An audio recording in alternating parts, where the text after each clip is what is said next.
بسم اللہ الرحمن الرحیم۔ السلام علیکم ورحمۃ اللہ وبرکاتہ۔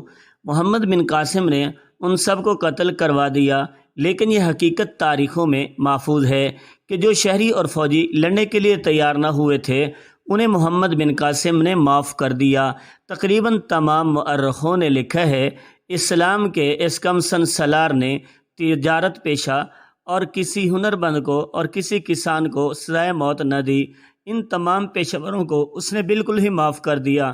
اس کا اصول یہ تھا کہ معاشرے کا نظام یہی لوگ چلاتے ہیں، اگر انہیں بھی قتل کر دیا جاتا تو شہریوں کی زندگی درم برم ہو کر رہ جاتی۔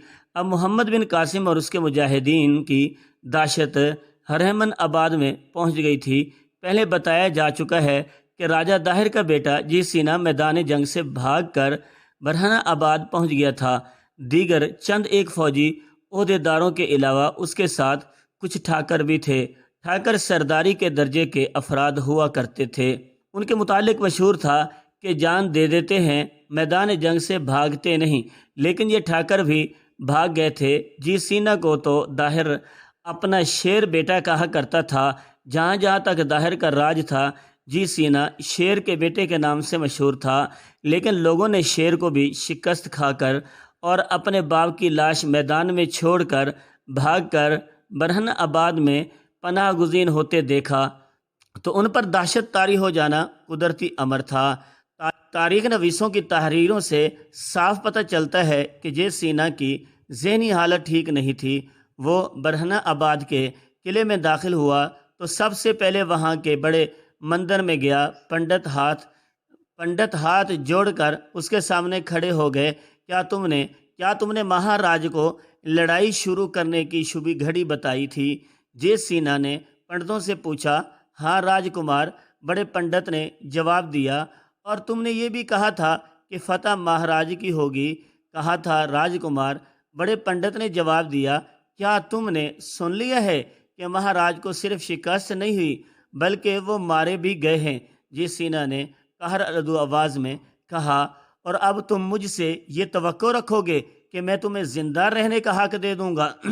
تم نے جھوٹ بولا تھا، مہاراج کو دھوکہ دیا۔ اگر راجکمار کا یہی حکم ہے تو ہم مرنے کے لیے تیار ہیں، بڑے پنڈت نے کہا۔ لیکن راجکمار، اپنی تلوار سے ہماری گردنیں کاٹنے سے پہلے یہ سن لے کہ مہاراج پر دیوتاؤں کا قہر گرے گا، اور یہ قہر ہم سب پر گرے گا۔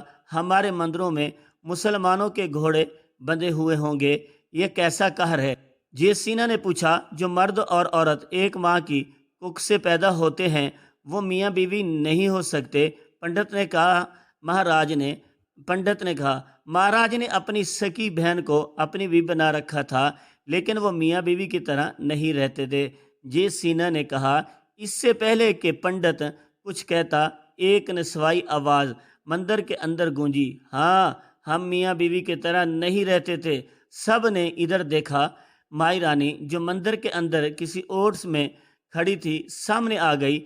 یہ اسی کی آواز تھی، ہم میاں بیوی کی طرح نہیں رہتے تھے۔ مائی رانی نے کہا۔ ان کے قریب آ کر ایک بار پھر کہا، پھر بولی، لیکن میرا بھائی میری جوانی اور جوانی کے ارمانوں کا قاتل تھا۔ اس نے مجھے اس لیے اپنی بیوی بنایا تھا کہ میری شادی کسی اور سے ہوگی تو وہ تخت و تاج پر قبضہ کر لے گا اور مہاراج کو بن واس مل جائے گا۔ اس کے دل میں یہ وہم تم جیسے پنڈتوں نے ڈالا تھا۔ کیا اس سے بہتر نہیں تھا کہ مجھے قربان کر دیا جاتا، مندر میں میرا سر کاٹ کر میرے خون سے بڑی کرشن کے پاؤں دھوئے جاتے؟ لیکن میرا بھائی کند چھری سے میری جوانی کے جذبات اور امنگوں کو ایستا ایستا کاٹتا رہا، اور تم جو مذہب کے ٹھیکیدار بنے رہتے ہو مہاراج کو روکنے کی جرت نہیں کر سکتے۔ مہاراج نے اپنے راج کے لیے مجھ سے قربانی لی اور میری جوانی کی قربانی دے کر بھی اپنے راج کو بچا نہ سکے۔ ہاں، بڑے پنڈت نے کہا۔ ہم راجکمار سے یہی بات کرنا چاہتے تھے جو رانی نے کہہ دی ہے۔ یہ قہر ہے جو مہاراج کے راج پر گرا ہے، تو اب کیا ہوگا؟ جے سینا نے پوچھا۔ کیا ہمیں کوئی بلیدان قربانی کرنا ہوگی؟ اگر کسی کنواری کا خون چاہتے ہو تو میں اس شہر کے تمام کنواریوں کو آپ کے سامنے کھڑا کر دوں گا۔ نہیں مائیں، رانی نے گرج کر کہا۔ یہ سب جھوٹ ہے کئی معصوم جانیں قربان کی جا چکی ہیں، اب کسی کو کنواری کا خون نہیں بہایا جائے گا۔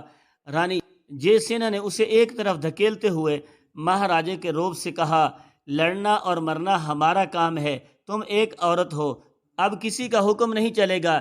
رانی نے عتاب آلود لہجے میں کہا، مہاراج کے مرنے کے بعد میں رانی ہوں، اس سے پہلے کہ میں تلوار تمہارے سر کو نیچے پھینک دوں، میری نظروں سے دور ہو جاؤ۔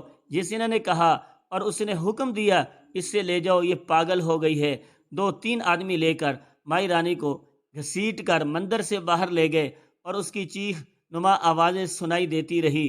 جس وقت جیسینا مائی رانی کو دھمکی دے رہا تھا کہ وہ اس کا سر کاٹ دے گا، اس وقت محمد بن قاسم مال غنیمت کا معائنہ کر رہا تھا۔ راوڑ کے قلعے سے ہے اندازہ مال غنیمت ملا تھا، اس میں 2 خاص چیزیں تھیں۔